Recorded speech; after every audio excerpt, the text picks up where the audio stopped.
할렐루야. 우리 옆에 분들에게 믿음으로 선포합시다. 주님께 답하는 인생이 됩시다. 주님께 답하는 인생이 됩시다. 한 번 더 인사할 때에 주님께 응답합시다. 주님께 응답합시다. 아멘. 글을 알지 못하는, 글을 배우지 못한 한 딸이 있었어요. 근데 이 딸이 자라서 시집을 가게 됐는데, 시집을 좀 바로 옆에 가면 되는데 아주 멀리 떨어진 곳에 시집을 간 거죠. 근데 이제 해가 거듭할수록 고향 생각도 나고 어머니 생각도 나고 늘 그 마음이 간절한 거예요. 그럼에도 시부모 모셔야죠, 농사 지어야죠, 살림해야죠. 그냥 고향 갔다 올 엄두를 내지 못하는 그런 상황이었던 거예요. 근데 진짜 안 되겠는 거예요. 여러분, 그럴 때가 있잖아요. 그냥 하고 싶고 너무 간절할 때 진짜 안 되겠는 거예요. 그래서 어머니도 고향도 너무 그리워서 그냥 안부라도 전할 겸 이제 편지를 쓰기로 작정을 하는데, 문제는 뭐예요? 그쵸?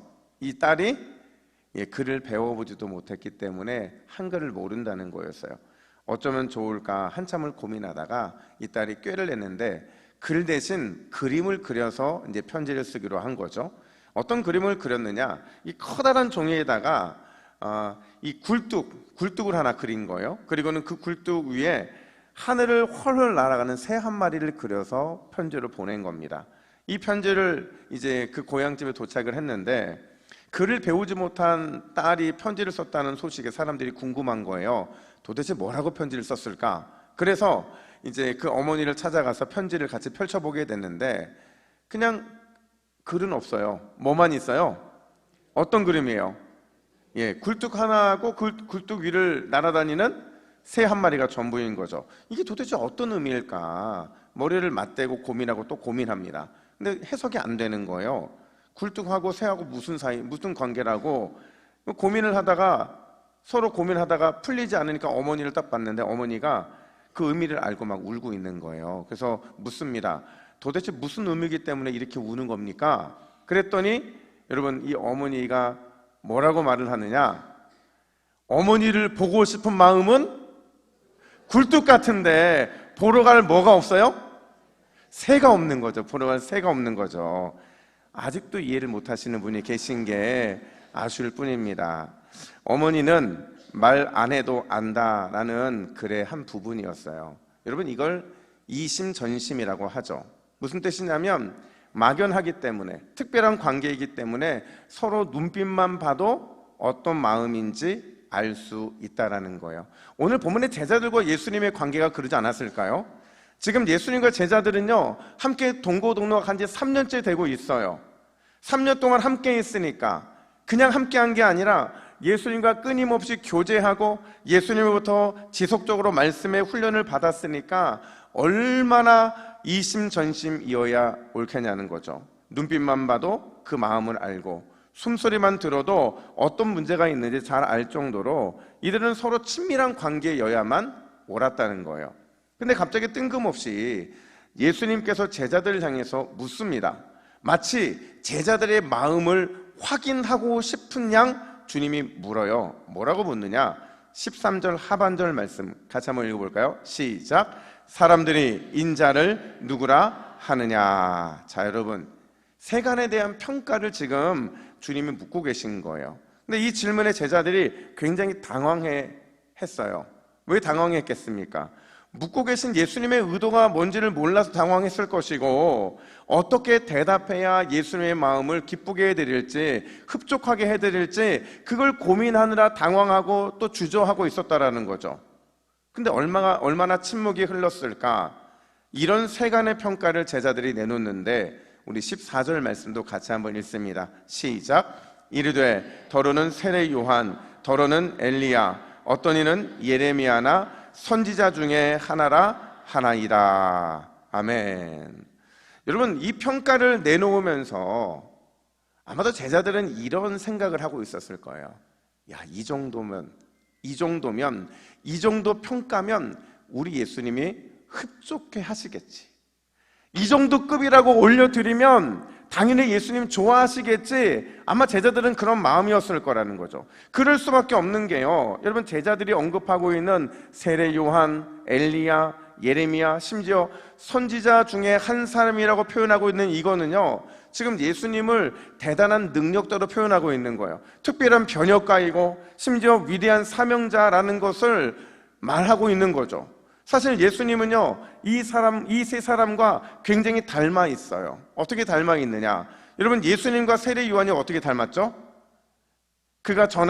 그들이 전한 심판과 회개의 메시지 뭐였어요? 회개하라? 회개하라? 천국에 가까웠느니라. 이 공통된 심판과 회개의 메시지를 전했잖아요. 또 예수님과 엘리야의 관계를 보세요. 예수님은 그 당시 사람들의 입장에서 엘리야처럼 기도의 능력이 있어서 가는 곳마다 각종 병을 낫게 하고 귀신을 쫓게 만들고 어둠의 권세가 쫓겨나가게 만드는 수많은 기적들을 일으켰잖아요. 그러니 엘리야와 예수님은 매우 비슷한 사람처럼 느껴졌다라는 거죠. 심지어 예수님은요, 예루살렘을 바라보면서 울었던 예레미야, 그의 마음처럼 늘 안타까움과 간절함의 눈물, 그 눈물을 자주 흘리셨던 분이셨어요. 그래서 제자들은 예수님을 세례 요한 같다, 엘리야 같다, 그리고 예레미야 같다, 그것도 아니라면 분명히 선지자 중에 한 사람인 것이 분명하다라는 그런 확신을 가지고 예수님께 말을 하고 있더라는 거죠. 그렇다면 여러분, 세례 요한 같다, 엘리야 같다, 예레미야 같다, 아니면 분명히 선지자 중에 한 사람인 것은 분명하다라는 이 말에 우리 예수님이 흡족해 하셨을까요? 우리 예수님이 그 마음을 기쁘셨냐는 거죠. 절대 그럴 수 없다는 거예요. 왜냐하면 곧바로 예수님께서는 단도직입적으로 다시 한번 질문을 던지시기 때문에 그렇죠. 뭐라고 질문하시느냐? 우리 15절 말씀을 화면을 보시고 같이 읽습니다. 시작. 이르시되 너희는 나를 누구라 하느냐? 아멘. 자, 여러분, 앞선 질문과 어떤 차이가 있는 줄 아시겠어요? 앞선 질문은 뭐라고 말을 해요? 뭐라고 말을 해요? 그렇죠. 사람들이 나를 누구라 생각하냐고 물었다고 한다면 지금 우리가 읽은 이 15절은 뭐라고 물어요? 너는 도대체 나를 누구라 생각하느냐라고 묻는 거죠. 이걸 원문에 맞게 번역을 해보면 그렇다면 말해보아라. 너희는 나를 누구라고 확신하느냐? 여기는 예수님의 제자들인 너희의 강조점이 있는 거죠. 동시에 예수님에 대한 제자들의 마음의 확신이 어떠한지에 대한 그 마음의 중심을 묻고 있는 거라는 거죠. 만약 주님께서 똑같은 질문을 저와 여러분들에게 던진다고 한다면 여러분들은 뭐라고 대답하시겠습니까? 아니, 뭐라고 대답해야 우리 주님의 마음을 기쁘게 드릴 수 있을까요? 근데 여기서 중요한 것은 이 질문은 우리에게 던진 것이 아니라 나에게 던졌다는 거죠. 우리 각자에게 질문을 던졌다는 거예요. 따라서 절대로 옆 사람의 대답에 묻혀가거나 아니면 그냥 다른 사람들의 대답에 미투, 저도요 라고 말할 수 없는 질문이라는 거죠. 분명하고 확실하게 나에게 예수님이 어떤 분인가를 답해야 한다는 거예요. 자, 여러분, 너는 나를 누구라 생각하느냐? 이 말에 뭐라고 답변하시겠습니까? 첫 번째로 우리가 어떤 답변을 해야 되느냐? 따라합시다. 예수님은 나의 최고봉입니다. 다시요. 예수님은 나의 최고봉입니다. 여러분, 최고봉이라는 단어 제가 너무 좋아하는 단어인데 이 최고봉이 뭘까요? 산으로 따지면 가장 높은 봉우리겠죠. 인생으로 따지면 내가 생각하고 있는 인생의 최고의 가치이겠죠. 이게 바로 최고봉인데 이걸 우리의 신앙에 대입해 보면 예수님은 내 인생의 가장 높은 봉우리라는 거예요. 내가 번잡할 수 없는, 하지만 늘 내가 바라보고 살아가야 되는 그 가장 높은 봉우리라는 거죠. 우리 인생 최고의 가치, 그게 바로 예수님이 나의 최고봉이라는 이 고백 속에 담긴 의미라는 거예요. 무엇으로도 바꿀 수 없고 무엇으로도 대체 불가능한 분, 여러분 그분이 누구이십니까? 예수 그리스도이신 줄 믿으시기를 축복합니다. 앞에서 말씀드린 것처럼 예수님의 연속된 질문, 이 질문 때문에 제자들은 굉장히 당혹스러웠을 거예요. 왜 안 그렇겠어요? 여러분 생각해 보세요. 지금 제자들은요, 다른 사람들이 생각하는 예수님에 대해서는 굉장히 거침이 없었어요. 그래서 예수님이 세례 요한 또는 엘리야, 예레미야 이렇게 대답을 할 때 서슴없이 대답을 했던 거죠. 심지어 제자들은요, 예수님에 대한 평판을 말할 때 취사 선택까지 합니다. 자, 여러분, 예수님이 좋은 평가만 받으신 분이었습니까? 아니었어요. 예수님에 대해서 오늘날로 따지면 예수님이 하는 행적이 있으면 그 행적에 반드시 악플들이 달렸었거든요. 그 대표적인 악플이 뭐냐면 마태복음 11장 19절을 한번 보실까요? 보라, 먹기를 탐하고 포도주를 즐기는 사람이요 세리와 죄인의 친구로다. 이 말이 무슨 얘기예요? 예수님은 금식할 줄 모르고 늘 먹기를 탐하는 자이고 술 취하기를 좋아하는 사람이고 심지어 우리가 거룩해지는 것을 방해하는 죄인들과 세리들의 친구가 되어서 다른 사람을 부정하게 만드는 사람이라는 얘기를 하는 거죠. 심지어 마태복음 12장 24절에 보면 누구의 힘을 빌려서 지금 이적을 베푼다고 말을 해요? 바알세불 누굽니까? 사탄이죠. 마귀예요. 사탄과 마귀와 친구라는 거죠. 한패라는 거예요. 이런 악평들이 많았는데 지금 예수님의 제자들은 예수님이 듣고 싶어하는 평판과 듣기 싫어할 평판을 잘 정리해서 듣기 싫어할 만한 것은 빼고 듣고 싶어하는 것만 전달하는 취사 선택의 모습을 보이고 있다는 거죠. 근데 문제는 다른 사람들이 생각하는 예수님에 대해서는 그 누구보다도 지혜롭고 현명하게 대답을 잘했던 제자들이 자기의 생각, 내가 생각하는 예수님을 고백함에 있어서는 꿀먹은 벙어리가 되더라는 거예요. 아무 말도 하지 못하고 멀뚱멀뚱 서로 쳐다만 보고 있더라는 거죠. 바로 그때 베드로가 뭐라고 말을 하면서 이 침묵을 깨느냐? 마태복음 16장 16절 말씀, 너무 유명한 말씀이잖아요. 우리가 이 말씀 안 보고 할 수 있는 분 눈을 감고 하시고, 난 도저히 자신이 없다 보고 하시고, 우리 마태복음 16장 16절 베드로가 그 침묵을 깨는 고백, 베드로의 심정을 담아서 함께 읽습니다. 시작. 시몬 베드로가 대답하여 이르되 주는 그리스도시요 살아계신 하나님의 아들이시니다. 아멘. 여러분, 세 가지 표현에 주목해 보세요. 어떤 표현이냐? 베드로가 지금 예수님을 뭐라고 불러요? 주라고 부르죠. 또 뭐라고 불러요? 그리스도라고 부르죠. 또 뭐라고 불러요? 살아계신 하나님의 아들이라고 부릅니다.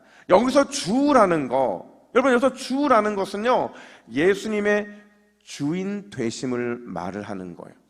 쉽게 말하면 내 인생을 설계하시고 내 인생을 인도하시고 때때로 내 인생 가운데 어려움이 있을 때 기가 막힌 섭리로 이끌어 주셔서 결국에는 모든 나의 인생을 멋지게 완성해 주실 분 누구라는 거예요? 예수님이라. 왜 이렇게 확신이 없어요? 누구라는 거예요? 예수님이시라는 거죠. 근데 이 말은 늘 역으로 생각해 봐야 되는 말이에요. 역으로 생각해 보면 예수님이 내 인생의 내 모든 것의 주인이시라는 것은 결국 내가 어떤 존재일 때 가능한 겁니까? 그쵸. 내가 종일 때, 마치 1세기의 노예와 같은 태도로 살아갈 때, 그때 예수님이 내 인생의 내 모든 것의 주인이 될 수 있다는 거죠.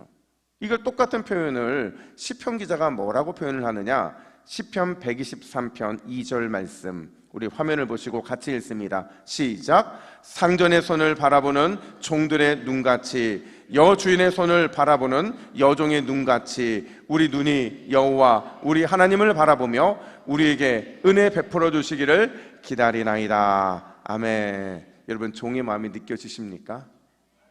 주인만 바라보고 있는 거, 오매불망 주인만 바라보는 거죠. 나의 인생 자체가 내 것이 아니기 때문에 모두 하나님의 것, 하나님의 것이기 때문에 오직 누구의 손이요? 하나님의 손. 누구의 뜻이요? 하나님의 뜻. 누구의 결정이요? 하나님의 결정만 바라보고 기대하고 그분이 베풀어 주실 은혜만을 기다리며 살아가는 것, 그게 바로 베드로가 고백한 주라는 단어 속에 포함이 되어 있는 거라는 거죠. 여러분, 이 정도 고백이면 충분하지 않습니까? 어떻게 보면 주는 에서 끝나도 사실은 베드로는 칭찬받아 마땅해요. 근데 여기까지만 해도 대단한 이 고백이 한 단계 더 나아가게 되는데 뭐라고 고백하느냐? 주는 그리스도시요. 주는 그리스도입니다. 여러분, 그리스도가요 히브리어로 뭐예요? 메시아잖아요. 그러니까 기름 부음 받은 자, 성경에서 기름 부음을 받았다는 것은요, 아주 특별한 사역과 사명을 위해서 세움 받았다라는 것을 의미하죠. 여러분, 예수님의 메시아로서의 사역, 예수님의 그리스도로서의 사역이 뭡니까? 왜 예수님은 기름 부음을 받은 겁니까? 마태복음 1장 21절은 이렇게 확실하게 요약을 합니다. 우리 함께 읽습니다. 시작. 이는 그가 자기 백성을 그들의 죄에서 구원할 자이심이라. 아멘. 그가 누구예요? 예수님이죠. 예수님은 자기의 백성, 그들의 죄, 이 죄에서 그들을 구원할 자이십니다. 죄와 허물로 인해서 죽은 우리를 구원하실 유일한 구원자라는 것을 베드로는 고백하고 있는 거죠. 따라서 베드로가 예수님을 향해서 당신은 나의 그리스도입니다 라고 고백하고 있는 건 어떤 의미냐면, 당신만이 나를 죄의 문제에서, 죄의 고난으로부터, 죄의 죽음으로부터 구원하실 구주이시고, 나는 당신이 베푸시는 은혜, 그 은혜로 살아가는 사람입니다라는 고백을 하고 있는 거예요. 근데 여기서 또 한 번 더 나아가요. 뭐라고 말을 하냐면, 주는 그리스도시요, 마지막에 뭐라고 말합니까? 살아계신 하나님의 아들이라고 고백을 하더라는 거죠. 이거는 예수님이 사람이 아니라 사람이지만 완전한 신성을 가지신 사람이라는 것을 고백하고 있는 거예요. 원문을 보면 그냥 하나님의 아들이라고 말을 하지 않아요. 정관사 호를 집어넣어서 살아계신 하나님의 그 아들이 뭐예요? 하나님의 독생자 아들을 가리키는 거죠. 우리를 위해 준비된, 우리를 위해 내어주실 독생자 그 아들을 가리키는 거예요. 심지어 그 주님이 어떤 주님이래요? 살아계신, 영원히 살아계신, 어제나 오늘이나 영원토록 변함없이 살아계신다는 것을 강조하는 표현이라는 거죠. 이걸 종합하면 여러분, 베드로는 지금 이렇게 고백하고 있는 겁니다. 예수님 당신은 어제도 오늘도 그리고 앞으로도 영원히 살아서 내 삶을 인도해 주시는 나의 주인이시오, 나의 구원자가 되십니다. 여러분, 길어요, 짧아요? 길죠. 예수님 당신은 어제도 오늘도 그리고 앞으로도 영원히 살아서 내 삶을 인도해 주시는 나의 주님이시고 나의 구원자가 되십니다. 길어요, 짧아요? 길잖아요. 이걸 짧게 요약하면 따라합시다. 예수님은 나의 최고봉입니다. 이렇게 요약이 된다는 거죠. 사랑하는 여러분, 다시 묻습니다. 만약 예수님이 여러분들에게 너는 나를 누구라고 생각하느냐고 묻는다면, 여러분들이 믿고 따르고 의지하는 예수님이 어떤 분인지를 묻는다고 한다면 과연 여러분들은 뭐라고 대답하시겠습니까? 여러분, 지혜 있는 자는 짧은 것을 선택할 것이요, 지혜 없는 자는 이해하지도 못하는 긴 말을 이해할 텐데, 다시요. 예수님께서 여러분들에게 너는 나를 누구라고 묻느냐고 생각한다고 묻냐면 뭐라고 대답하시겠어요? 그렇죠. 여러분, 예수님은 저와 여러분들의 최고봉이 되어 주시는 줄로 믿습니다. 예수님 당신은 어제도 오늘도 그리고 앞으로도 영원히 살아서 내 삶을 인도해 주시는 나의 참 주인이시오, 나의 구원자가 되십니다. 아멘입니까? 여러분, 늘 이 마음과 이 신앙으로 늘 기도하며 살았던 한 사람이 있어요. 이 신앙과 이 믿음을 가지고, 이 마음을 가지고 늘 기도했던 한 사람, 19세기 영국의 위대한 목회자로 불리는, 우리가 고백했던 예수님은 나의 최고봉이라는 그 책을 썼던 오스왈드 챔버스라는 사람인데, 그가 늘 이런 고백을 했다고 해요. 늘 기도의 제목이었는데 바로 이 기도입니다. 우리도 그 마음을 담아서 함께 우리 천천히 이 기도의 제목을, 기도의 내용을 하나님께 올려드리겠습니다. 시작. 주님, 제 삶을 당신께 온전히 드리기를 원합니다. 당신의 뜻을 따르고 그 뜻에 순종하게 하옵소서. 저의 모든 결정과 행동이 주님을 기쁘게 하는 것이 되게 하옵소서. 주님 당신을 온전히 신뢰하게 하소서. 내 삶의 모든 순간 속에서 당신의 계획을 믿고 따르게 하옵소서. 불확실한 순간에도 흔들리지 않는 믿음을 주시고 그 믿음이 저를 이끌어가게 하옵소서. 주님, 주어진 모든 것에 감사하게 하소서. 당신의 은혜와 사랑을 기억하며 매일 주님께 영광 돌리는 겸손한 마음을 갖게 하옵소서. 제가 가진 모든 것이 주님으로부터 온 것임을 잊지 않게 하옵소서.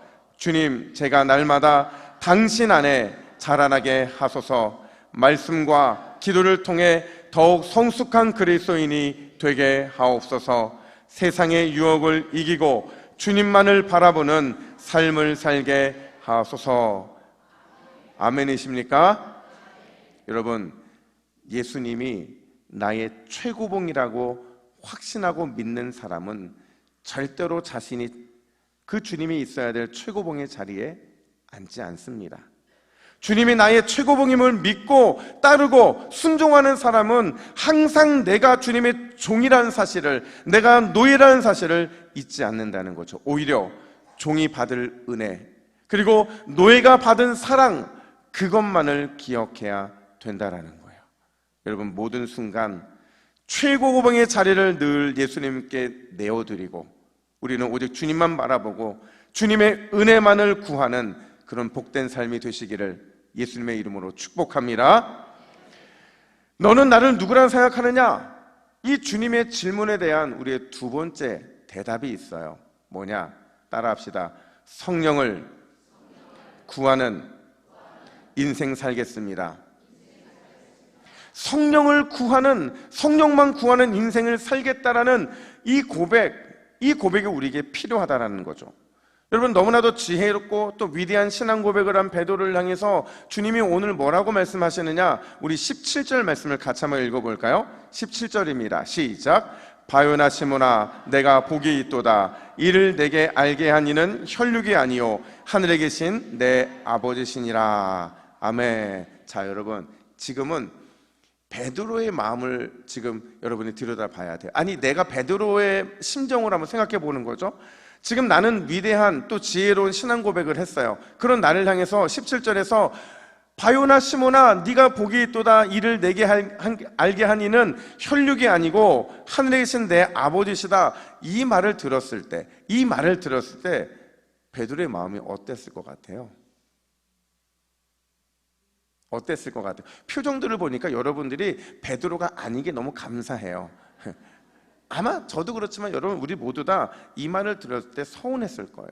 왜냐하면 아무도, 또 그 어떤 제자도 예수님에 대해서 단 한마디도 말을 못하고 있었거든요. 그러니까 자신은 그런 상황에서 고백을 했거든요. 심지어 진짜 칭찬받을 만한 고백을 했거든요. 그러니 당연히 칭찬받아 마땅하죠. 근데 도리어 지금 뭐라고 말씀하시느냐? 17절에 보니까 그 말 네가 한 게 아니야. 이게 주님의 평가더라는 거죠. 이거 네가 한 거 아니야. 이게 무슨 말이냐면 베드로의 지식과 베드로의 경험과 베드로의 생각에서 비롯된 말이 아니라는 거예요. 그럼 이게 어떻게 하게 된 말이냐? 누가 하게 하신 거예요? 하늘에 계신 내 아버지 하나님께서. 이 고백의 출처가요, 사람이 아니라는 거예요. 사람이 출처가 아니라 성령 하나님 때문에 할 수 있게 된 일이라는 거죠. 쉽게 말하면 인간의 답변, 아무리 인간이 답변을 하려고 해도 할 수 없는 답변이고, 인간의 답변이 아니라 하늘의 답변이 누구의 입술을 통해 고백된 거예요? 베드로의 입술을 통해 고백이 되더라는 거죠. 그럼 우리는 이런 질문을 던질 수 있어요. 아니, 어차피 하늘의 답변인데 왜 굳이 베드로의 입술을 통해 고백해야 되느냐는 거죠. 그렇잖아요. 예수님 스스로가, 예수님 자신이 내가 누구인지를 밝히고 선포하고 그걸 믿으라고 하면 될 것을 왜 굳이 연약하고 부족한 베드로의 입술을 빌려야만 했느냐 하는 거죠. 여러분, 그 이유가 뭐예요? 그 이유는요, 우리가 어떻게 살아갈 때 주님 질문에 답하는 인생이 될 수 있는지를 가르쳐주고 싶었던 거죠. 주님의 질문에 온전한 신앙 고백으로 답하는 삶이 무엇인지를 제대로 보여주기 위해서 지금 베드로가 사용되고 있다는 거죠. 자, 여러분, 우리는 어떻게 살 때 주님 물음에 답하는 인생이 될 수 있을까요? 어떻게 살아야 온전한 신앙 고백적인 삶을 살아갈 수 있는 걸까요? 따라합시다. 성령을 구하는 삶. 바로 그거죠. 우리 인생의 모든 답이 성령을 통해 어디로부터? 하늘로부터. 우리 인생의 모든 답이 성령을 통해 어디로부터요? 하늘로부터 주어져야만 한다는 것을 지금 보여주고 싶어서 베드로의 입술이 필요했던 거예요. 그런 의미에서 사실 베드로는요, 칭찬받아 마땅하죠. 왜냐하면 그는 성령의 대변인이었어요. 성령의 대변인으로서 하늘의 답을 그의 입술을 통해 고백을 했고, 그 고백을 통해 성령의 도우심을 구하는 인생이 얼마나 멋지고 아름다운지를 보여주었으니 그는 칭찬받아 마땅하다는 거죠. 그래서일까? 실제로 예수님은 베드로를 칭찬을 하시는데, 오늘 한글 성경에서는 그게 강조가 안 되는데 원문을 보면요, 이 17절에서 제일 먼저 나오는 단어가 있어요. 그 단어가 뭐냐? 마카리오이. 따라합시다. 마카리오이. 이게 무슨 뜻이냐면 마태복음 5장에서 여러 번 반복된 겁니다. 마태복음 5장 8복에서 이 말이 왜 여러 번 반복됐냐면 이게 무슨 뜻인가 그래요? 복이 있도다. 뭐뭐뭐 한 사람은 복이 있도다. 이게 마카리오이라는 단어인데, 여러분 이 단어가 맨 앞에 나왔다라는 것은 지금 예수님이 이렇게 말씀하시는 거죠. 너무나도 복된 인생이요. 베드로를 가리키는 거예요. 너는 팔복, 그 팔복에 등장하는 최고의 복을 받아 마땅한 그런 인생이도다. 바로 이런 칭찬이 베드로 앞에 떨어지더라는 거예요. 사랑하는 여러분, 끊임없이 성령의 도우심을 구하시기를 축복합니다. 성령의 도우심을 구하면 나에게는 답이 없고 나는 답을 찾아낼 수 없지만 저 하늘의 주님께로부터 마카리오이, 너무나도 복된 인생이요, 이 세상 가장 큰 복밖에 충분한 인생이라는 그 위대한 칭찬이 여러분의 인생 앞에도 툭 떨어지게 될 줄로 믿습니다. 제가 오늘 본문을 묵상하다가 갑자기 떠오른 구절 하나가 있었어요. 그게 뭐냐면 요한복음 20장 22절인데, 여러분 이 표현 잘 보세요. 요한복음 20장은요 부활하신 주님이 제자들에게 하시는 말씀인데 20장 22절에서 이런 모습이 등장합니다. 우리 함께 읽습니다. 시작. 그들을 향하여 숨을 내쉬며 이르시되 성령을 받으라. 아멘. 자, 여러분, 그냥 제자들을 향해서 성령을 받으라 이렇게 하면 되잖아요. 근데 왜 굳이 예수님께서는 그 숨을 내쉬는 걸까? 이 숨 속에 아주 중요한 의미가 담겨져 있기 때문에 그래요. 그래서 제가 찾아보니까 어떤 목사님이 이 부분을 이렇게 설명하더라고요. 우리 화면을 보여주시고 우리 이 숨의 의미를 같이 읽으면서 함께 찾아보겠습니다. 시작. 예수님이 뱉으셨던 숨은 부활의 호흡이었다. 사망 권세를 깨뜨리신 승리의 숨소리였다. 또한 성령을 받아 맡겨진 사명을 충실히 감당하라는 사랑의 숨소리였다. 수많은 세상의 소리를 듣는 가운데 우리가 반드시 들어야 할 소리는 주님의 숨결, 생명의 소리여야 한다. 왜냐하면 그 숨결이 우리 심령에 울려 퍼져야 세상에서 승리할 수 있기 때문이다. 여러분 동의하십니까? 그렇죠. 그냥 성령을 받으면 되는데 예수님께서 숨을 내셨다는 것은 그 예수님의 숨 속에는 부활의 호흡이 담겨져 있고 승리의 숨소리가 담겨져 있고, 결국에는 주님의 이 숨결, 이 생명의 소리를 통해서 우리의 삶에 그 놀라운 생명을 불러 일으키게 하기 위해서 숨을 내쉰 모습으로 등장을 하신 거죠.